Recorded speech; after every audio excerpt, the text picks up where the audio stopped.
muslim, ya muslimlah secara kafah. Kalau ingin muslim berarti kita harus pasrah, tunduk kepada perintah-perintah Tuhan. Tapi kalau kita ingin bebas, mau menikmati hidup ini tanpa ada aturan Tuhan, tidak usah mengaku Islam. Langsung aja menjadi kafir. Tidak perlu sholat, tidak perlu puasa, tidak perlu gelisah ketika orang itu sujud. Aduh, kenapa orang ini tidak perlu takut dengan apapun. Silakan Anda nikmati kehidupan ini. Karena kenapa?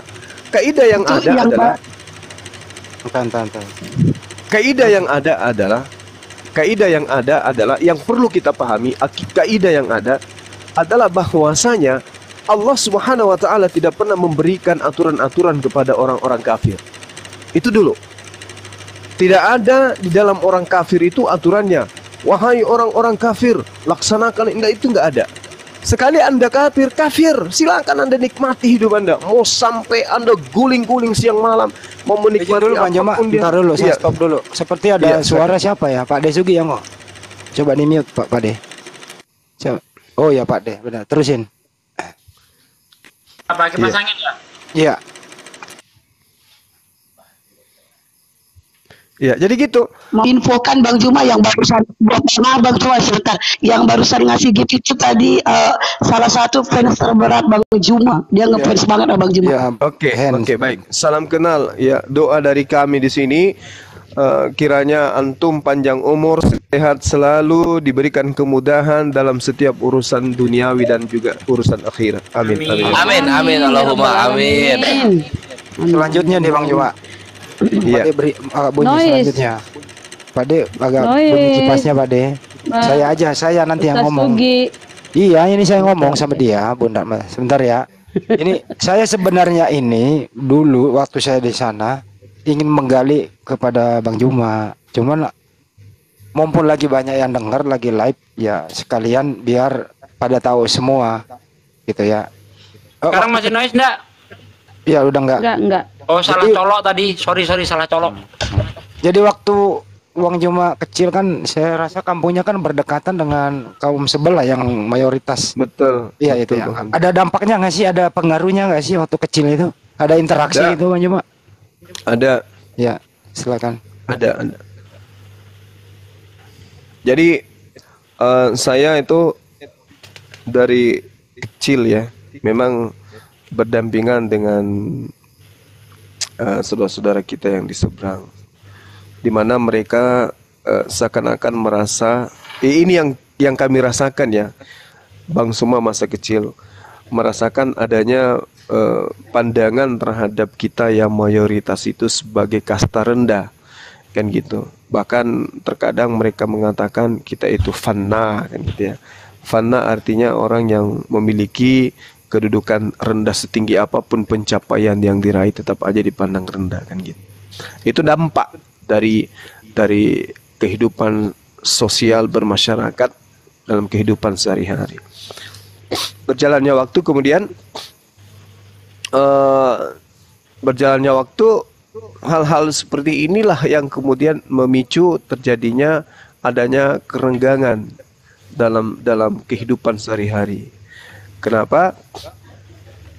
Karena mohon maaf di basis mereka ya, di basis mereka itu terkadang melakukan sesuatu yang menurut kita itu tabu, menurut kita itu adalah sesuatu yang tidak pantas, tetapi menurut mereka itu adalah sebuah tradisi. Menurut mereka ini adalah sesuatu yang harkatnya tinggi, sehingga kalaupun mayoritas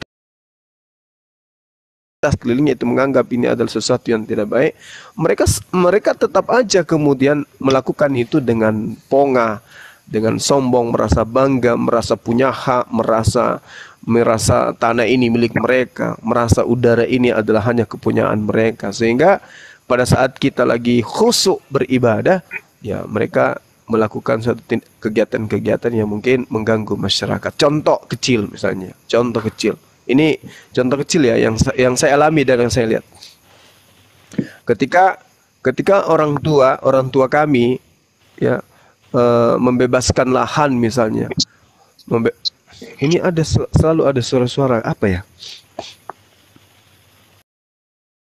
Tolong di mute.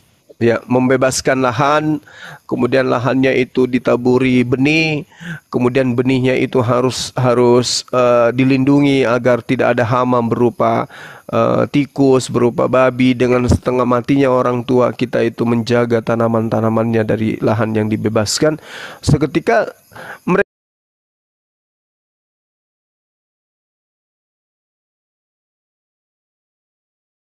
la quwata illa billah. Dong. Mama bicara terpotong-potong loh.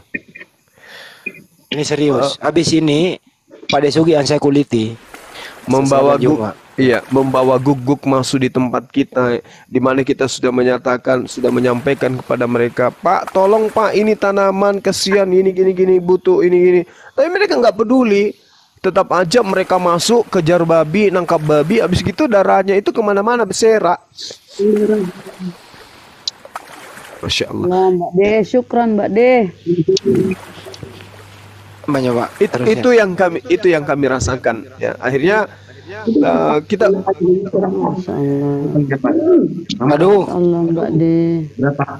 Ke mute dulu Bunda Esti, tolonglah di mute dulu. Ini Bang Joma lagi serius loh. Mana? Sorry. Iya. Diulang-ulang loh. Nggak, kuping yang nggak bagus. Iya. Kuping. Lagi live soalnya nih. Headsetnya yang kurang romantis ini. Jadi disitulah saya melihat bahwa orang ini tidak punya etika. Mereka ini dari komunitas apa sih? Belakangan saya tahu, oh ternyata memang rumah ibadah mereka beda, Tuhannya mereka beda, cara berpakaiannya mereka beda, tata keramanya mereka beda, makanan mereka beda, adat istiadat mereka beda, kebiasaan yang mereka lakukan dalam sehari-hari itu beda, cara ngomong mereka, etikanya mereka, dan memang ya seperti itu adanya. Saya ngerti gitu loh. Oh, ini orang memang tidak punya tendensi kebencian, tetapi kelihatannya mereka itu tidak bisa menghargai orang yang mayoritas gitu loh. Bahwa di pemukiman ini adalah mayoritas muslim, yang mana binatang itu adalah binatang yang tidak boleh kemudian disentuh oleh umat muslim, tapi dengan mudahnya mereka lewat di perkampungan, membawa binatang itu dengan darahnya menetes kemana-mana dan seterusnya. Sudah gitu guguknya sudah menggonggong, ribut, mengganggu masyarakat. Mereka lagi yang terteriak, huha sabalabala, huha sabalabala. Orang lagi tidur, ternyata hanya untuk mengenyangkan perut mereka, untuk itu bahasa lokal. Hanya untuk mengenyangkan perut mereka. Mereka sanggup nginjak tanaman orang, sanggup merusak pagar orang yang begitu susahnya dipekerjakan, dikeluarkan biaya untuk itu. Tapi dari situlah muncul.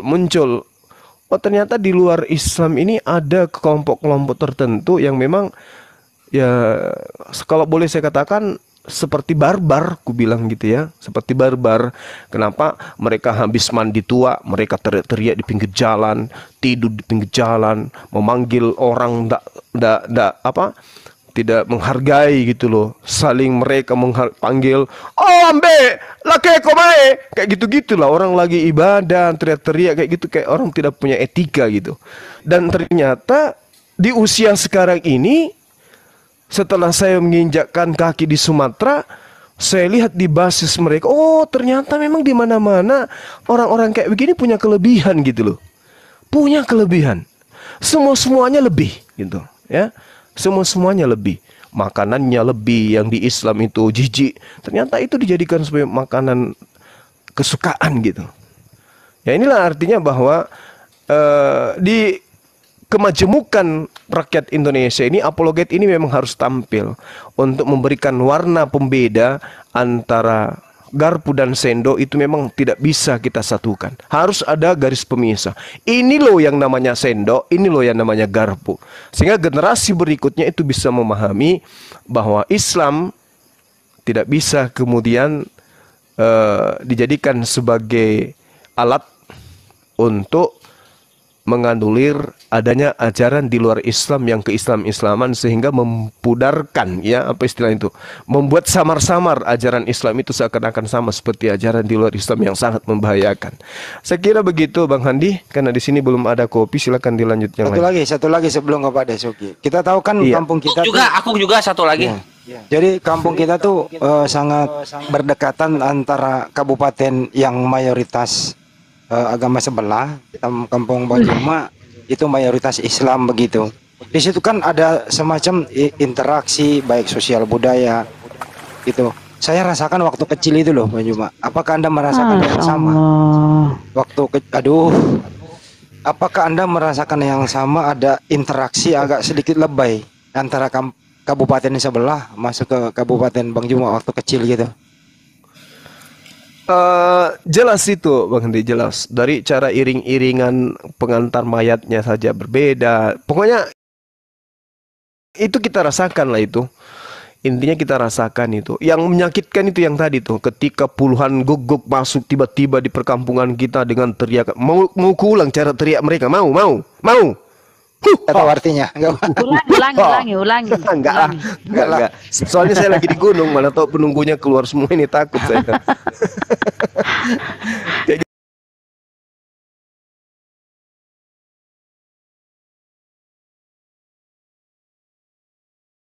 gitu ya.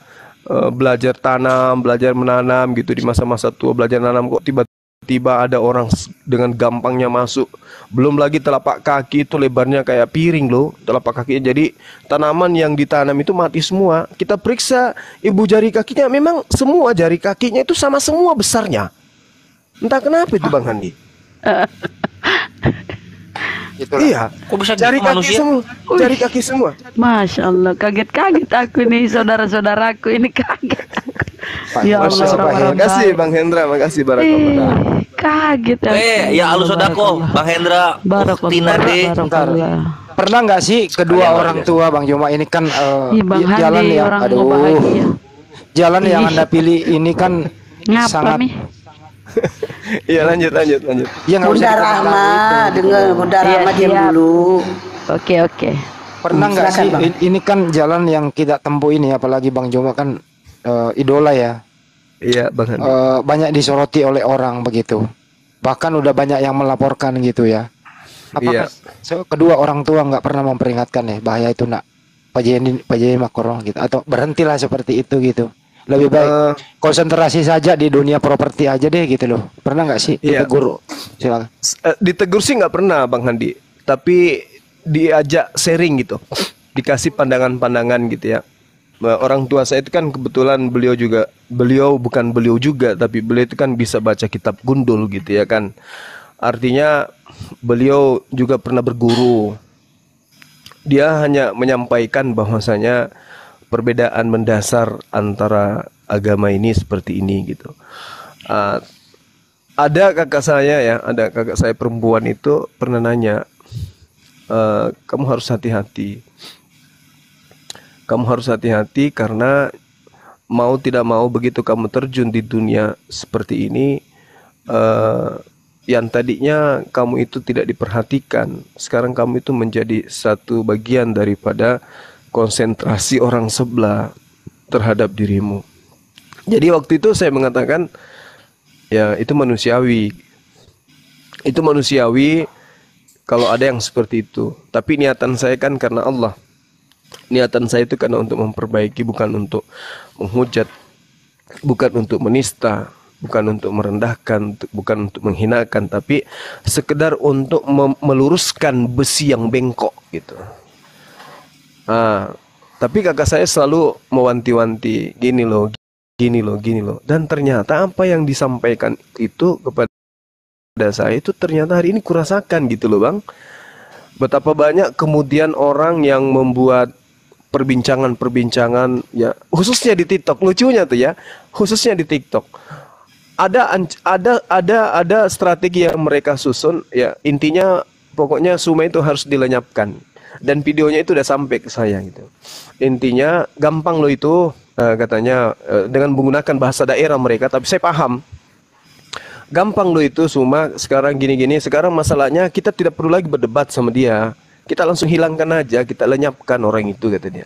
Itu udah sampai ke saya. Terus sapam saya di kantor itu sudah ada yang nerima telepon. Saudara kenal Bang Suma? Gitu. Kenal. Tidak kenal. Kenapa memang? Karena orang kan tidak tahu memang Suma itu siapa. Bahkan keluarga saya sendiri nggak tahu. Kenapa? Ada gini. Ini fotonya. Masa kalian tidak tahu? Gini.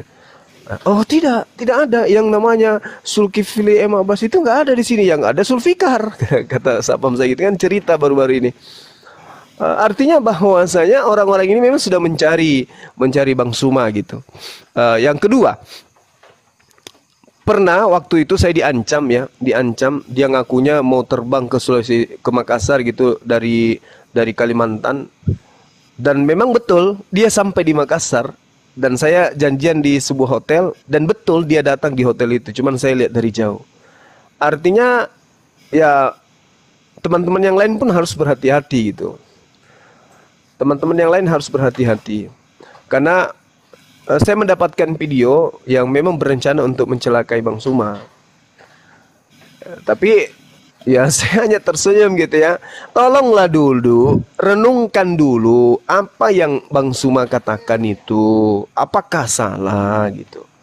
Jangan ketika kita itu diajarin, kita menganggap kita ini tidak pernah salah gitu. Dengarkan baik-baik apa yang disampaikan Bang Suma. Apakah ada yang salah? Kalau ada yang salah, dudukkan perkara itu dengan cara damai. Ini kan negara hukum. Jangan mau ngambil jalan pintas, ingin merusak, ingin menghabisi. Nggak usah pakai cara kayak gitu. Karena dengarkan saya, kalau Anda mendengarkan, demi Allah, saya sedikit pun tidak pernah takut. Sehelai bulu saya tidak takut, sedikit pun tidak. Jadi buktinya saya di gunung ini. Di gunung, tidak ada siapa-siapa. Anda datang dari jarak 200 meter pakai bedil, udah selesai. Apakah saya takut? Enggak. Apakah saya pengawal? Tidak. Betapa banyak orang yang kemudian datang, kami siap dari ini siap mendampingi Bang Suma kemana. Enggak, saya enggak butuh. Ada Allah, aku bilang. Ngapain? Enggak perlu takut yang kayak gitu-gitu. Ya jadi enggak perlulah saya diancam-ancam, enggak perlu diancam. Satu hal, yang penting Anda jangan dari belakang. Kalau dari depan, kalau bukan saya, mata Anda yang kuisap. Itu aja. Ya karena saya juga ini orang terlatih. Saya juga salah satu pasukan ninja. Iya, saya katakan gitu. Ini teman-teman murid-murid saya banyak dengar. Hati-hati dengan saya. Ya saya juga hati-hati. Saya belajar aliran bela diri militer Israel. Itu yang perlu Anda tahu. Jadi kalau Anda hanya menggunakan parang, menggunakan balok, menggunakan badi dengan saya tangan kosong, saya tidak tawar Anda. Dan Anda boleh buktikan itu.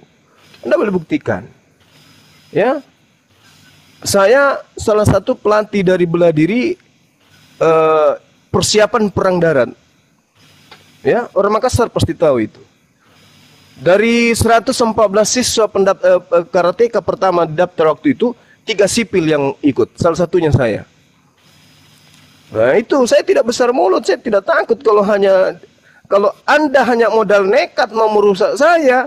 Kecuali dari belakang ya, ini rahasia, harus dari belakang. Kalau dari depan, matamu kuisap. Percaya sama saya. Ya, saya tidak melampaui Allah ya.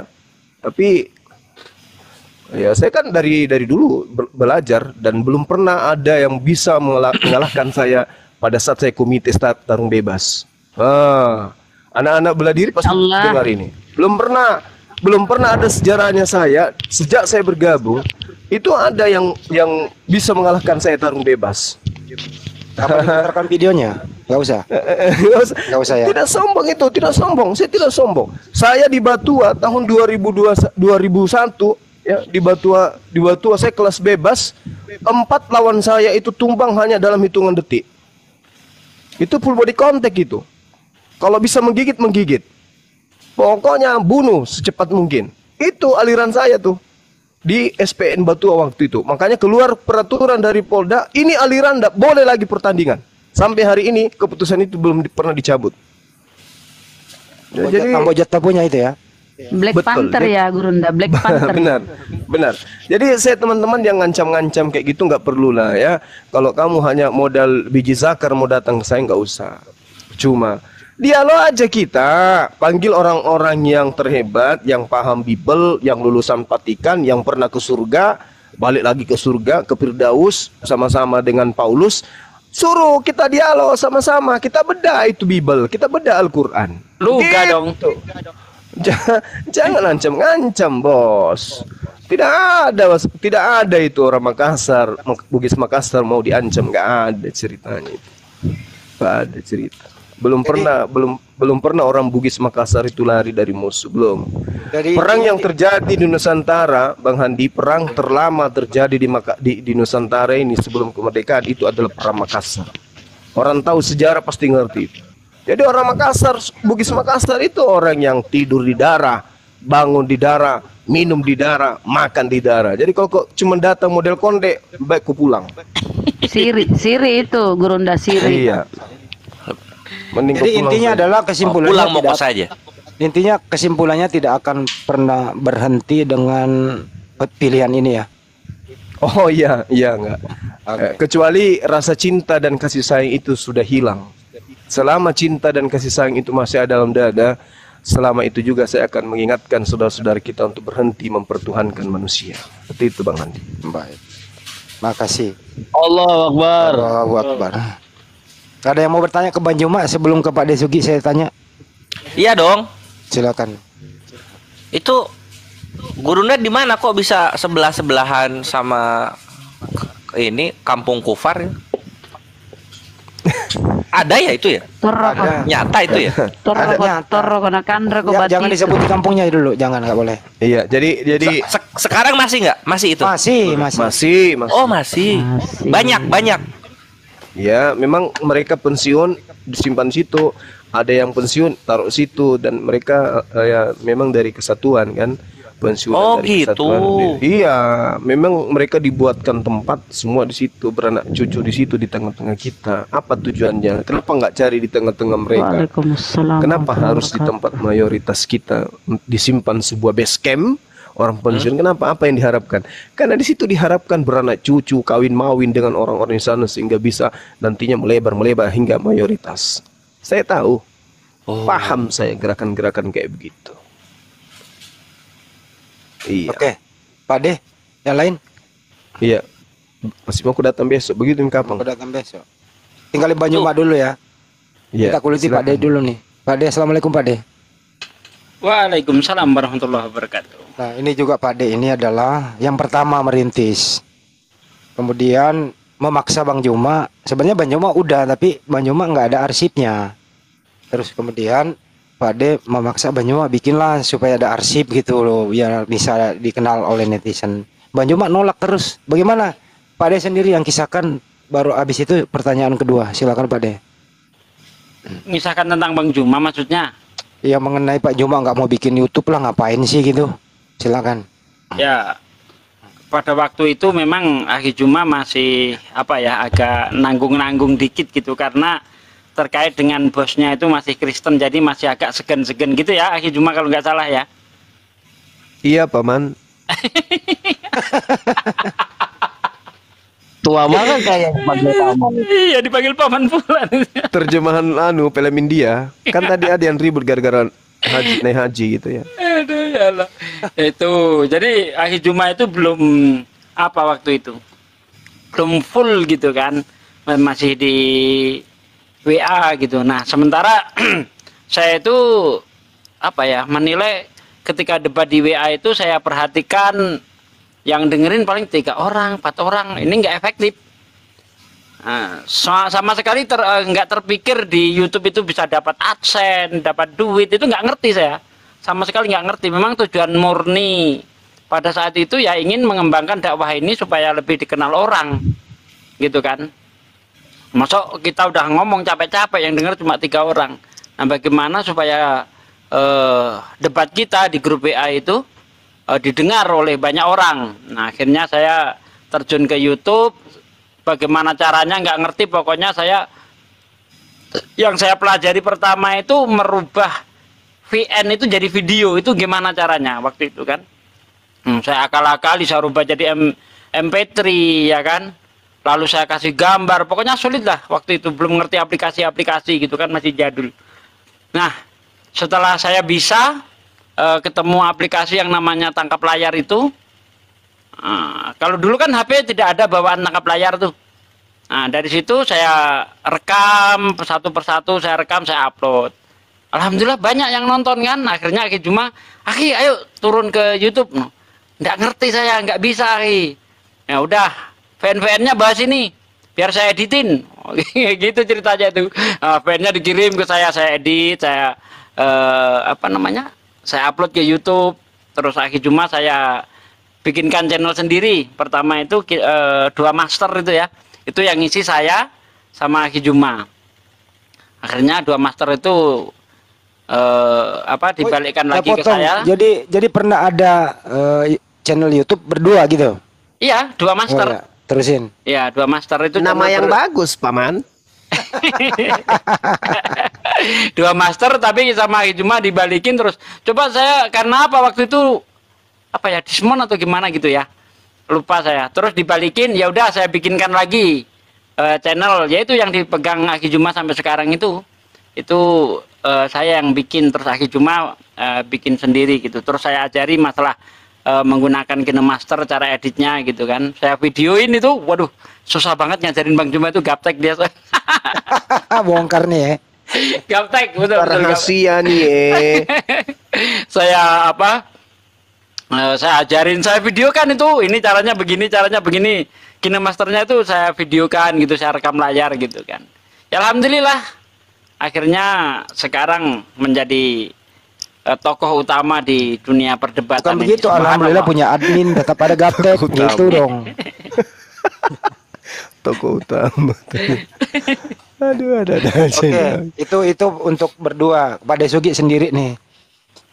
Yang saya dengar Pak Desugi berasal juga dari tempat yang begitu gelap.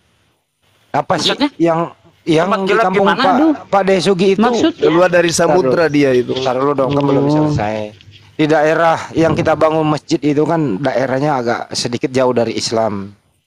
Tempatnya Pak Desugi begitu. Apakah ini yang mendasari? Tempat istri saya itu. Oh, ya kan Pak Desugi pernah tinggal di situ juga? Pernah. Pernah tinggal di situ. Waduh. Nah, apakah itu yang mendorong Pak De untuk memilih jalur ini atau ada yang hal lain? Silakan. Bukan dari situ. Jadi yang membuat saya itu mempelajari kristologi itu ya memang latar belakang dari keluarga ayah itu ada yang Kristen. Contohnya bibi saya sendiri itu Kristen gara-gara kerja di rumah sakit di daerah Mojosari, Jawa Timur, itu Kabupaten Mojokerto kalau nggak salah ya. Nah itu syarat untuk bisa kerja di situ dia harus Kristen. Akhirnya masuk Kristen bibi saya itu namanya Sri Wahyuningsih. Nah dari situ dari awal dari situ saya kan nanya sama Mbah gitu kan, Mbah itu kok Kristen sendiri gimana ceritanya? Oh itu karena kerja begini-begini. Itu yang satu, yang pertama itu. Kedua adik saya itu di Kalimantan, dia ikut orang Manado ya, Margawelan dari kecil. Bunda, izin Bunda, itu naikkan Rijal Cis itu dia katanya mau debat sama Bang Juma itu. Nanti aja mau sama gampang Bunda. Itu. Ya. Ya, jadi adik saya itu Kristen. Murtad. Ya nggak bisa dibilang murtad sih ya, orang dari kecil udah ikut kan. Dibilang murtad itu kan kalau sudah balik baru bisa dibilang murtad. Itu dari kecil memang ikut orang Kristen gitu.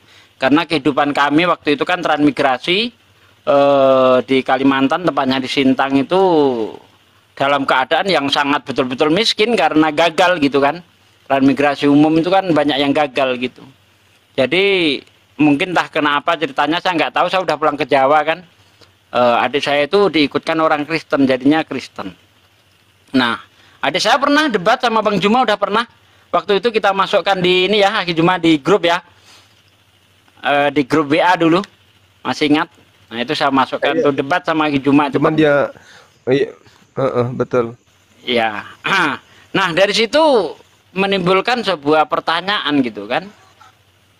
Apa sih penyebabnya ini adik saya kok bisa jadi Kristen, apa sih enaknya gitu kan ya. Kita pelajari Kristen gitu, diawali dari Facebook.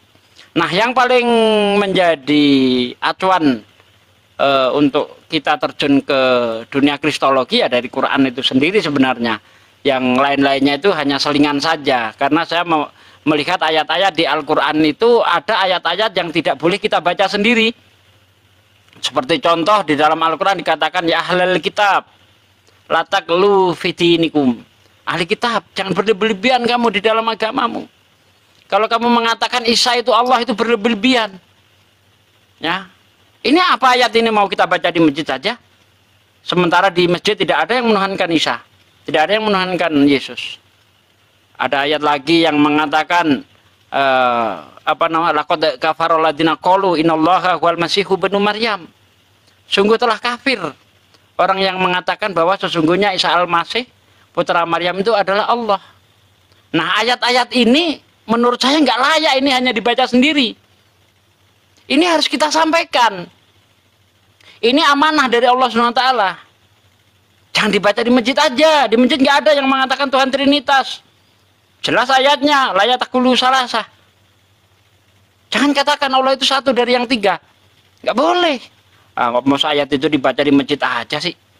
Kan nggak cocok. Nah, ayat ini harus keluar. Ayat ini harus kita sampaikan kepada yang menyembah anak manusia itu, yang mengatakan Allah itu Trinitas.